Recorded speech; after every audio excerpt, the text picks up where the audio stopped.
Warum Politiker den Europäern nicht sagen, dass sie einen Pullover anziehen sollen, um Putin zu schlagen. Niemand will Europas Jimmy Carter sein. Während Europa mit einer Energiekrise zu kämpfen hat, die durch Russlands Krieg gegen die Ukraine ausgelöst wurde, sind nur wenige Politiker scharf darauf, ihren Bürgern zu sagen, dass sie ihren Energieverbrauch senken sollen. Deutschlands Wirtschafts- und Klimaminister Robert Habeck wurde am Mittwoch zu einer seltenen Ausnahme erzählt seine Leute. Wir tun das Äußerste. Tun dasselbe. Energie sparen. Mit einer großen Gemeinschaftsleistung der Regierung und der Menschen in diesem Land, der Unternehmen und der Bürger können wir schon jetzt unabhängiger von russischen Energieimporten werden. Die EU schickt täglich etwa 800 Millionen Euro für Öl- und Gasimporte nach Russland, gemäß zur Denkfabrik Bruegel. Die ukrainische Regierung will, dass dies aufhört und argumentiert, dass das Geld dabei hilft, Wladimir Putins Kriegsmaschinerie zu befeuern. Aber die meisten EU-Regierungen riskieren nur ungern ihre Volkswirtschaften und den Zorn ihrer Wähler, selbst wenn sie mit bombardierten ukrainischen Städten und toten Zivilisten konfrontiert werden. Es ist nicht so, dass es an Ideen mangelt. Die Internationale Energieagentur und die Europäische Kommission haben in den letzten Wochen ein Sammelsurium von Maßnahmen vorgelegt. Dazu gehören das Absenken von Thermostaten in Haushalten um ein gewisses Maß, um den Gasverbrauch zu senken, und die Senkung des Ölbedarfs durch Senkung der Geschwindigkeitsbegrenzungen, die Einführung autofreier Sonntage, das Angebot kostenloser öffentlicher Verkehrsmittel und die Möglichkeit, von zu Hause aus zu arbeiten. Die IEA sagte, ihre Maßnahmen könnten die Ölnachfrage der EU in 4 Monaten um 6% und die russischen Gasimporte bis Ende des Jahres um 1/3 senken, während die Kommission ein eigenes Bündel von Maßnahmen vorgeschlagen hat, von denen sie sagt, dass sie die Nachfrage nach russischem Gas um 2 senken könnten Drittel in diesem Jahr.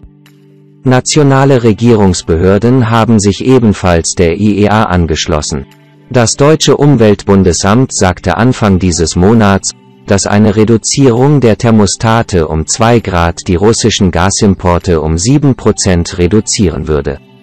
Diese Woche schloss sich der Präsident der französischen Energieregulierungsbehörde, Jean-François Carenco, dem Chor der Stimmen an, der Maßnahmen zur Energieeinsparung forderte, was, wie auch Habeck betonte, den Nebeneffekt hätte, den Menschen Geld zu sparen.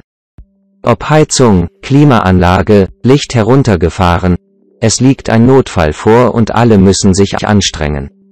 Carenco erzählte Les Echos. Aber die Politiker sind sehr vorsichtig mit dem, was sie von den Leuten verlangen. Habeck schlug am Mittwoch vor, dass die Deutschen ihre Thermostate um 1 oder 2 Grad herunterdrehen sollten, und räumte ein, dass sein Aufruf für diejenigen, die mit der Zahlung steigender Energierechnungen zu kämpfen haben, unverhältnismäßig klingen könnte. EU-Wettbewerbschefin Margrethe Vestager sagte am Mittwoch bei einer Veranstaltung von POLITICO Live: Kontrollieren Sie Ihre eigene Dusche und die Ihres Teenagers.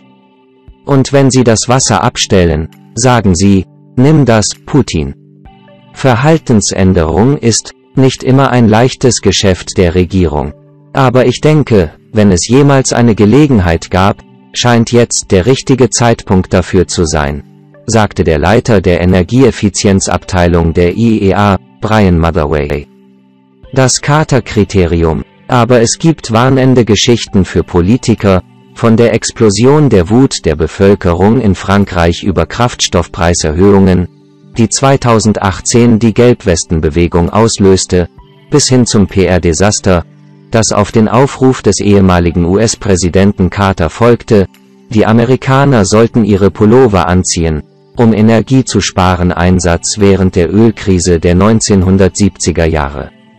Die Meinungsverschiedenheiten und der Widerstand kommen wirklich von einem tiefen, zugrunde liegenden Gefühl von: Ich möchte nicht, dass andere Menschen sich in die Art und Weise einmischen, wie ich mein Leben lebe, sagte Jan Rosenow, der Direktor für europäische Programme beim Regulatory Assistance Project, an Nichtregierungsorganisation. Es sei politisch sicherer, sagte er, wenn Politiker Russland herausfordern würden, indem sie Windparks bauen und Solarzellen verstehen, viele EU-Regierungen unterstützt haben. Selbst laue Rufe nach einer Verhaltensänderung kommen nicht gut an. Nicht lange nach der russischen Invasion sagte der französische Wirtschaftsminister Bruno Le Maire, jeder müsse sich anstrengen, um seinen persönlichen Energieverbrauch zu senken und völlige Unabhängigkeit in Bezug auf Energie zu schaffen. Aber das sei ihn von der extremen Rechten verprügelt, sagte Thomas Pellerin-Carlin, Direktor des Energiezentrums des Jacques Delors-Instituts. Angesichts einer bevorstehenden Wahl zu Hause sei die Regierung des französischen Präsidenten Emmanuel Macron jetzt noch vorsichtiger, sagte er. Als sie Anfang dieses Monats den Ölnachfrageplan der IEA mit einführte, sagte die französische Ministerin für den ökologischen Übergang, Barbara Pompili, nur, dass sie einige interessante Ideen enthalte.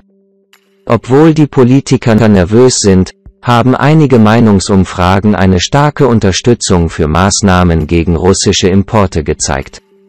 Umfragen Anfang dieses Monats ergaben, dass etwa die Hälfte der Deutschen ein Energieembargo befürwortet, etwas, das die Regierung nicht unterstützt, obwohl später eine weitere Umfrage ergab, dass 2/3 gegen diese Maßnahme sind. Mein Eindruck ist, dass heute viele Menschen in Deutschland ihren Beitrag leisten möchten, sagte Franziska Brandner, Staatssekretärin im Bundesministerium für Klima und Wirtschaft. Wir können auf den Unterschied hinweisen und müssen vor allem die richtigen Anreize setzen, gesetzliche Rahmenbedingungen schaffen und für soziale Gerechtigkeit sorgen, aber am Ende muss jeder selbst entscheiden. Das Problem der Verbrauchsreduzierung zu vermeiden, erweist den Europäern einen Bärendienst, sagte Elisabetta Cornago, Forscherin für Energiepolitik am Centre for European Reform. Es hilft den Verbrauchern nicht wirklich, den Zusammenhang zwischen ihren Energierechnungen, der Energieunsicherheit, mit der wir möglicherweise konfrontiert sind, und dem Krieg in der Ukraine herzustellen. Eine Mischung aus klaren Botschaften und finanziellen Anreizen könnte den Verbrauchern freiwilliges Energiesparen schmackhaft machen, fügte sie hinzu. Es könnte besser sein, dies zu tun, als einen Punkt zu erreichen, an dem sie den Konsum tatsächlich einschränken müssen. Zosia Wanat trug zur Berichterstattung bei.